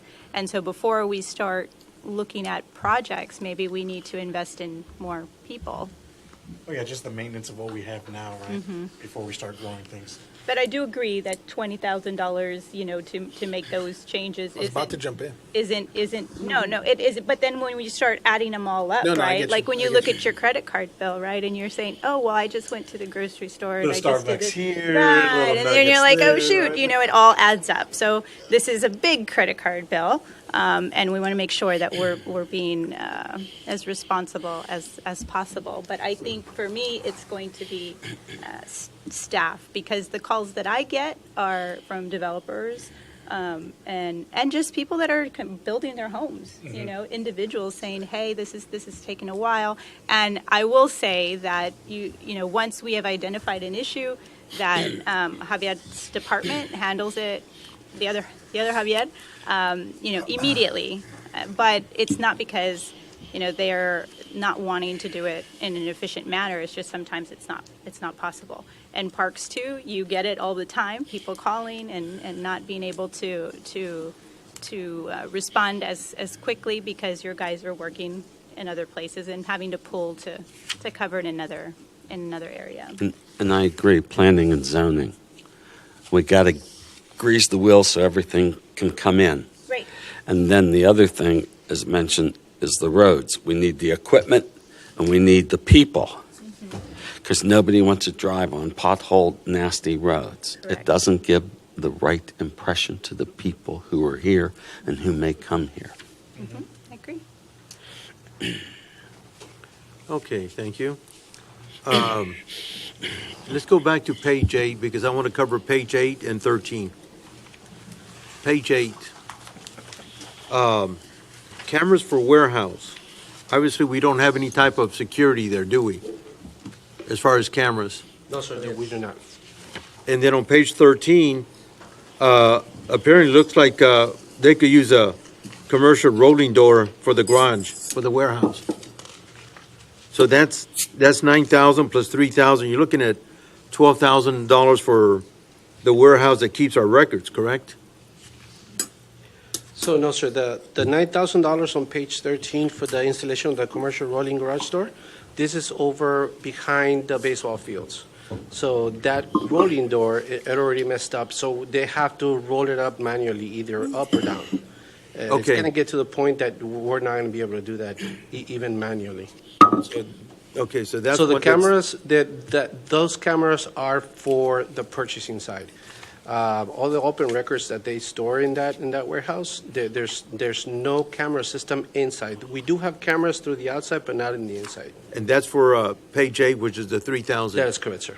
By any miracle, is that warehouse where we keep the records, is it climate control? It's not. How much would it cost to get something like that and secure the records? So we had looked at an amount, it was going to be Excuse close to me, $19,000. I'm sorry, what? To secure the area for the open records, we had looked into it, and so to provide a door, an AC unit, and the camera was going to be close to $19,000. 19? Yes, sir. And these are paper records? Yes, that is correct. And they're not climate controlled? They're not. We talked about it last year, and remember, we talked about need versus want. Correct. And so this was a want rather than a need to do the Okay. digitalization. I That's what- remember. Unless you bring in mildew. You're not wrong. You're not wrong. I know that you would, if I recall correctly, you said every 5 years you would get to, like, once they're 5 years old, then you shred them all, right? Well, it depends on the type of record that it is and. The retention. When you apply the retention. So basically, what's staying behind is the longer retention records, like the permanent, the 45 years, 25 years, you know, so, yeah, but we still have a lot of boxes at the warehouse.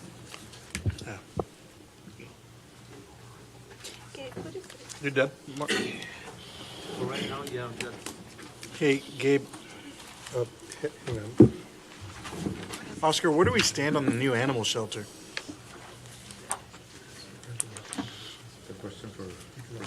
El mero mero? Robert, real quick, you labeled something as economic incentives in the budget. That's on page 20. Right, I believe those are the payments like to, from Bass Pro Shop. Like we make payments through Bass Pro Shop, like, That's for the, like the rentals. for and the all that. 8377? I believe so, yes. Okay. Because that seems to be about the dollar amount that we're paying. 607. Okay. Which page is that on? It's 25. I was just trying to kind of, I didn't know what that was.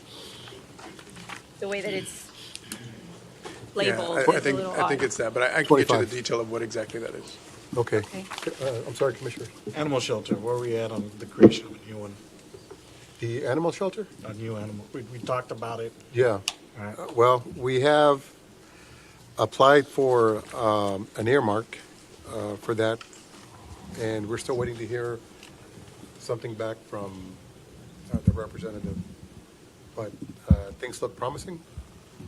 We do have some preliminary plans to do that, but right now, it's just pending getting funded. Just so you know, we did receive earmarks last year for the 5th and 7th Street Drainage Project, and we're just now getting notification on how to access the funding agency that's going to give us those monies. So we still haven't seen that money yet. And does that mean that the remaining money is going to have to come from our general fund? For the animal shelter? No, for the 5th and 7th? 5th and 7th? It's going to have to come from somewhere, so we're hoping that maybe perhaps TDM might give us a grant. That's how we got it last time, 9th and 13th was through TDM, correct? Everyone's looking at you, Anna.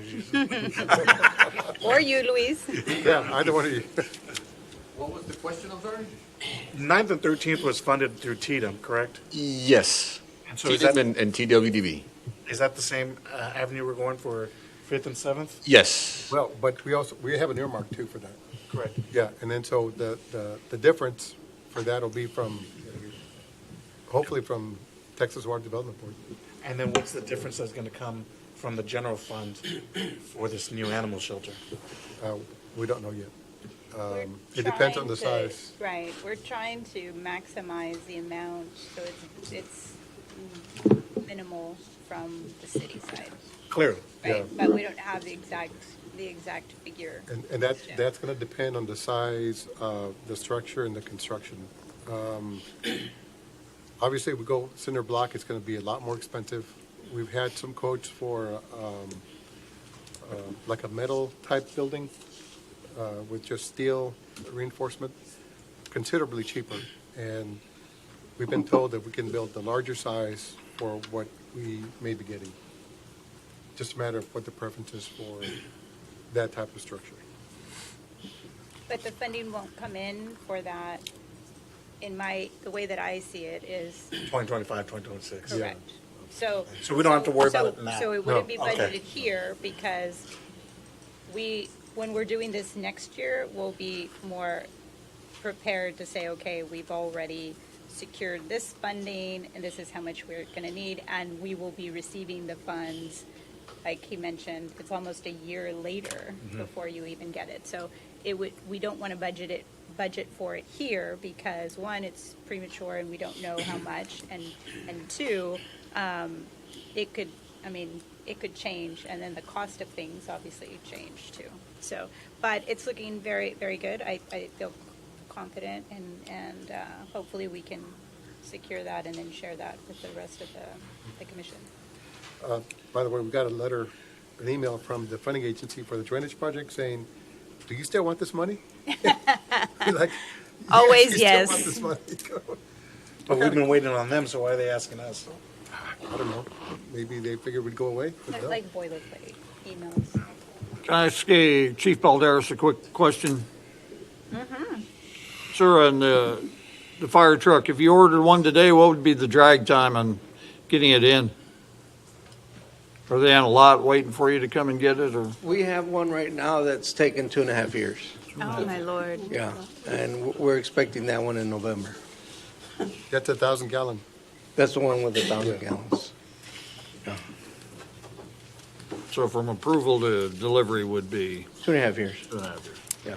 And the replacement plan that I made when I got here, when I first got here, we had 20-plus year units as frontline units.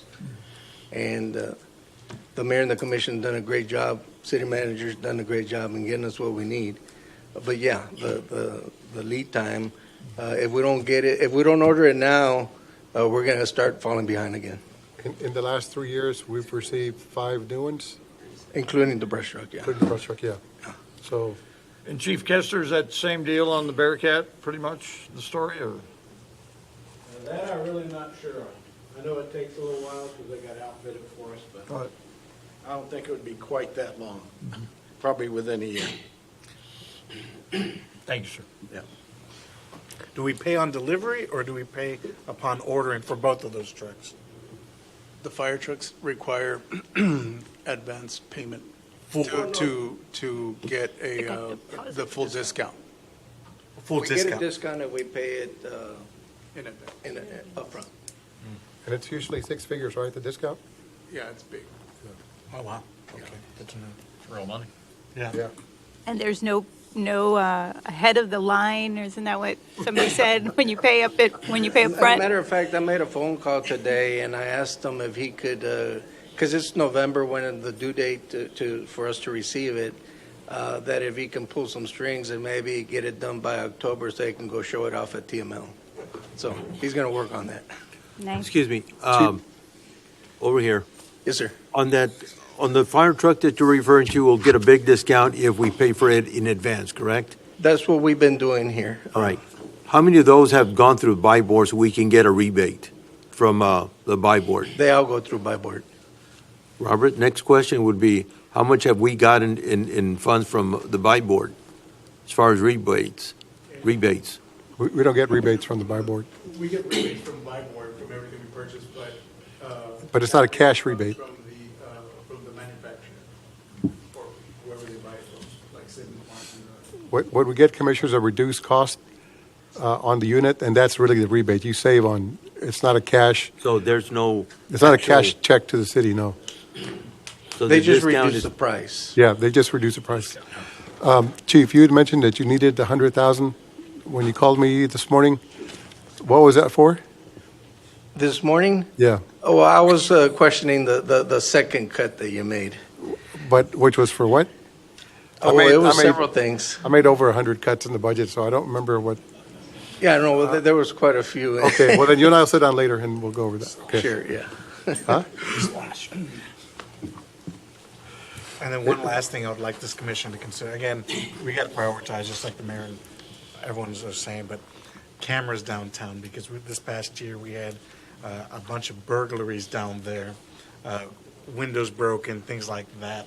I know at one point, maybe a month ago when we had the meeting with the downtown business owners, or maybe 2 months ago, the police department did a phenomenal presentation.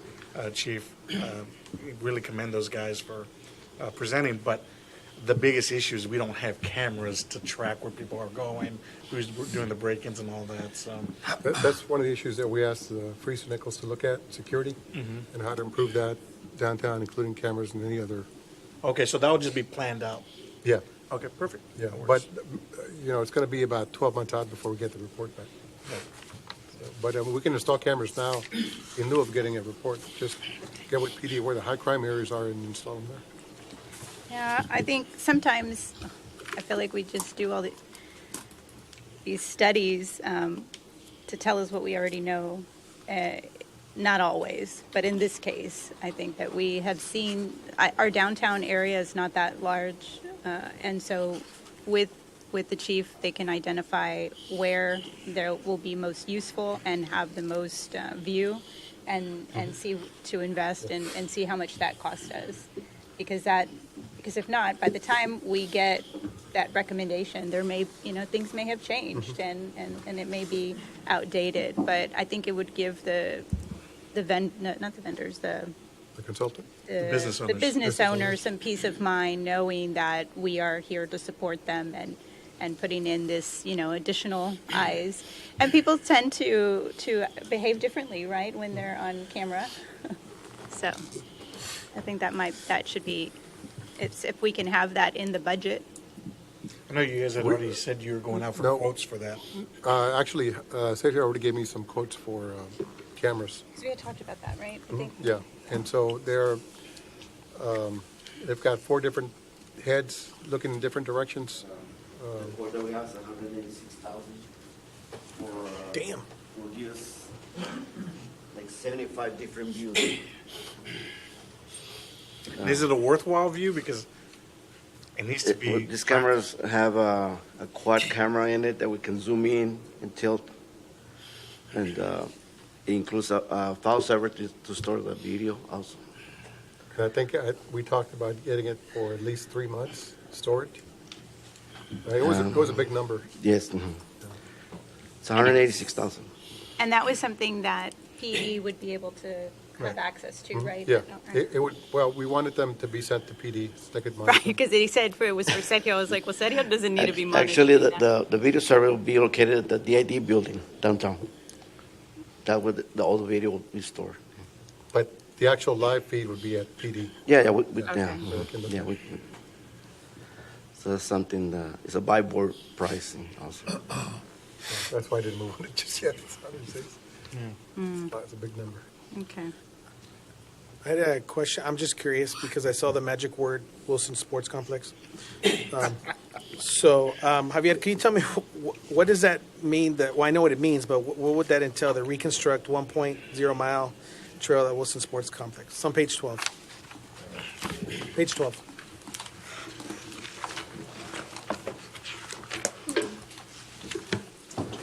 At our next budget meeting, Commissioner, what I had asked Robert to work on is a budget that will show us what the 4B is capable of funding for park projects. So at our next workshop, we'll have that number for you.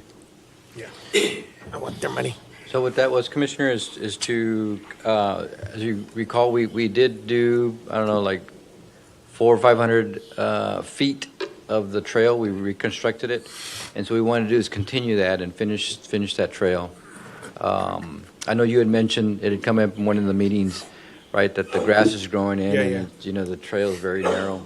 And so we want to go back in there and reconstruct that trail using decomposed crushed granite. That's what I was going to ask. So that includes that? Yes, sir. Yeah, so I know that, speaking with Mr. Garcia, is that,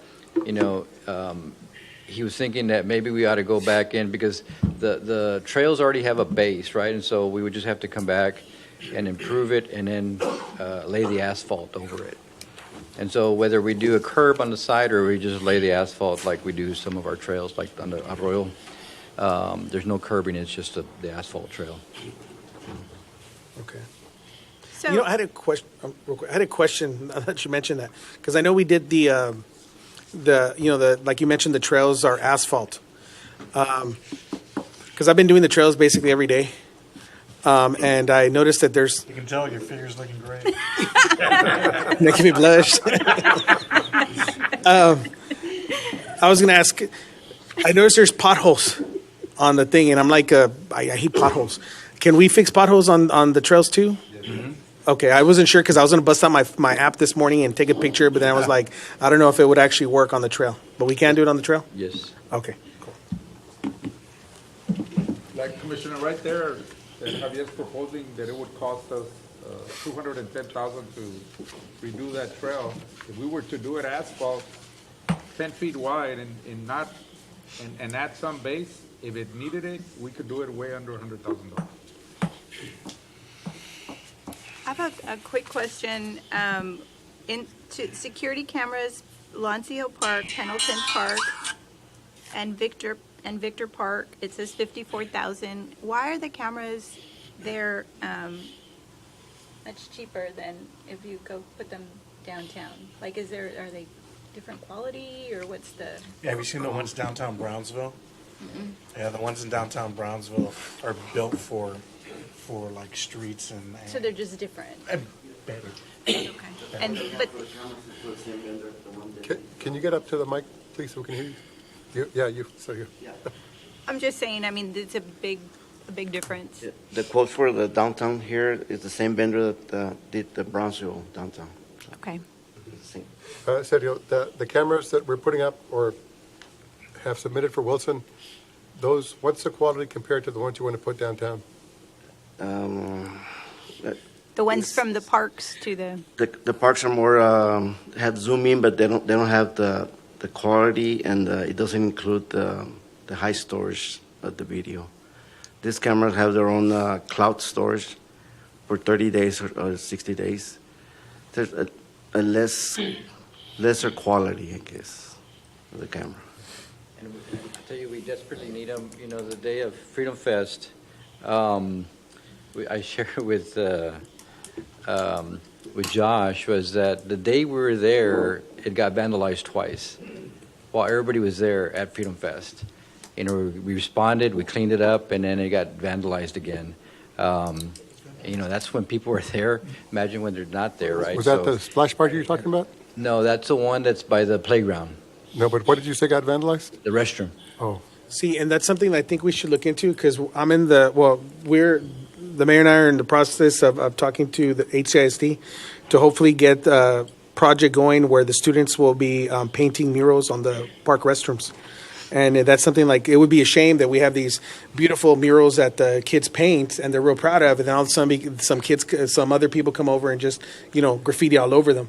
And the cameras would be a good thing. So if they do that, they can have some repercussions for what they're doing. That and lighting, right? Because you're not going to do it when it's super bright lighting, like the floodlights that people put it in their alleys, something like that. Whatever you think, Javier, you've been doing this longer than a while. For a while, so. Well, just like our mobile library at the Atlanta Hill Park is shut down because of vandalism. Mm-hmm. And so we've had to make provisions to have it enclosed, and Donna's gotten some funding to actually do that. I don't understand why people do that. I mean, we have. I don't either. So I think this is something we really should look into, the security cameras at the parks, because I think they're desperately needed. I agree. As Mike likes to say, we just need $300 million, right? That's all good. That's all. It's easy. Gabe's gonna come back at the next meeting and tell us we have like about 15 million that we can spend. Oh, no, that's not gonna happen. But we will have some options for you, especially with the 4B, so that's. On this blue ticketing system, which is off of page 33, if we purchase that, would that reduce how much we pay Lineberg for picking up the tab at the municipal court? My understanding is that it increases the collection. But does it reduce how much we pay them? It's hard to tell because, I mean, it's delinquents, like delinquent collection. So unless this is just a ticketing system. It's not like a collection. So it's hard to tell when you can get people to pay when they haven't paid in years. They're going to be here on the first meeting in August to present a report on fees and fines, so we can ask them. August 1st? The first meeting in August. I think it's August 7th. Chief,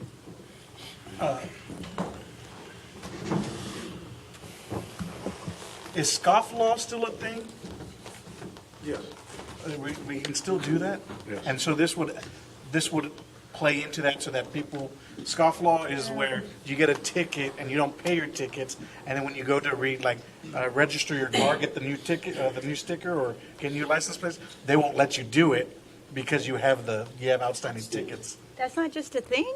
No, it's called scofflaw, and things like this to go to Frank's point, will push people to go and pay it, because now it's all automated rather than waiting on people to submit their written tickets and all that. But for some reason, I thought there was a hiccup with it. But And we do that right now? it's in play, but I don't know how effective it is if we're using like an antiquated system of handwritten tickets. I know it became a lot more effective at the county when everything went digital, right? But I didn't know if it's still Right. And this does include a collection system. So basically, if you receive a citation, you get a QR code, go and scan it, takes you into the municipal court side. You can either pay the fine, or you can plead not guilty, no contest, or actually not guilty and set up a court date, right? So you end up in court. But let's say you just don't respond to it. It'll start sending you emails or texts to your phone saying, hey, don't forget about this citation you got and you still owe. And when the time's up, it may actually send you a notification saying, okay, now there's a warrant for your arrest. So that's the way the system's set up.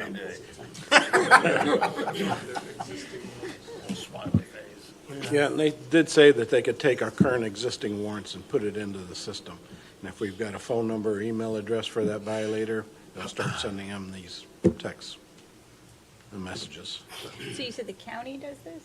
the county has just a technology, a variation of this technology. I want to say they just went to cell phones, but you'd have to ask the sheriff. And Brownsville has the municipal court side, so they're doing that side. But I guess their department, the police department doesn't use it. But other departments in the valley plus San Antonio uses this one. Mm-hmm. Seems like the right thing to do, because convenience is important, and I think people are more inclined to pay if it's easier than to have to go down there and do it the old-fashioned way. Not saying give more tickets. We're just saying collect on the tickets we already have. And all I'm saying is if there needs to be tickets that need to be written, then they should be. So everybody should be driving the speed limit throughout the city because, given I just every weekend, not Harlingen, just the entire Rio Grande Valley, there's been issues in terms of speeding and fatalities and reckless driving and all that stuff. So. And on a side note, this also incorporates animal control and code enforcement. Nice. Perfect. All right. Thank you, And Chief. this is one that we're recommending that the commission fund. Do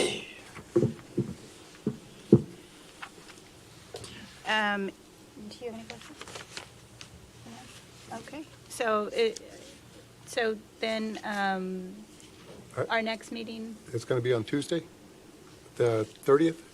Is that? Yeah, I don't get back till 9:40. Okay, yeah, so Tuesday for sure. July 30th. We can have a meeting at I'm 10 sorry. PM. Yes, I said June. July 30th. No, I'm just joking. So, okay, so, and that meeting, we will have some type, we'll have Yad be back, Cervantes? Yes, he'll be back by then. Okay. So maybe you can get with him in terms of what those staff, what he truly needs in terms of staffing and getting fully staffed, not overstaffed, but Right. just fully staffed to be able to operate. Yeah, and I think he's asking for 2 positions in this request. Mhm.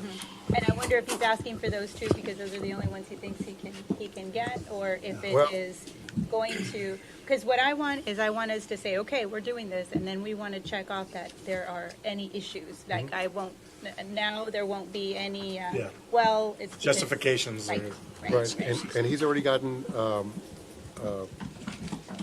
an assistant chief billing official, another permit clerk, and so these would be the other positions that he would still need to. I think some restructuring is needed in there in the phones, and trying to figure out how there can be someone that, separating those duties. Yeah, we can do that. Okay. All right.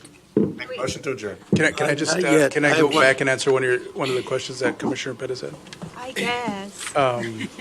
So on the sanitation, when you were asking about the fund balance, What page? so at the end of 2023, our last audit, we had 8,393,000 in net investment in capital assets. So that's fund balance or net assets that have already been invested. So that's tied up in our capital assets. So our unrestricted net assets was 6.6 million. So that's the available net assets. So- That's a cash number. And so our actual cash that we had was 7,227,000. We have 7 mil to work with. But this is at the end of. 23, yeah, 2023, September 2023, which is our last audit. So what about now? Right now, we haven't done the calculation because we usually do it at year end. Okay. But the capital assets don't change that much other than whatever assets they had and depreciation that they have. But I can get an estimate by the next meeting. Okay, and then you'll let us know, in your opinion, what needs to stay in reserves? for Yes, that for the, fund? for the center, yes. So just to be like, just to play around with. So say we do have 7 million in there, and then say Gabe, says, we need to keep at least 2 million in there. So, Something like that. something like that. We can play with the rest, right? Well, I think it gets you all the equipment for the road crew. It could potentially get us the street sweepers. I don't know. I don't think he's talking about the enterprise fund. That would just be sanitation. Yeah, we can't. Just do the road sanitation. Correct. Out of sanitation. I apologize. Okay. Right. No, but I think it would cover all of the items that he's asking for, and then there may be some room left over. Is that what you're saying? Yeah. But it can't be carried over to, unfortunately. So okay, so for the next meeting, we're gonna be concentrating on the street crew, also parks, and then for the parks, the public works, we're also gonna be putting in possibly those mechanics, right? Because we're getting all the equipment, we're gonna need the mechanics too. Right, so what we've And then- asked and then planning also. Gabe to And do yes, those is guys. to look at staff that's needed in parks, public works, and planning. And the ticket writers. Yep. Yeah, so I have downtown cameras, park maintenance, building inspectors, and then the road crew. And then I would encourage everybody to read through a little more closely and see if there's any questions on what's been presented that we haven't gone over, then we can do it at that time too. Before we adjourn, San Juana, I have a question for you, if you don't mind.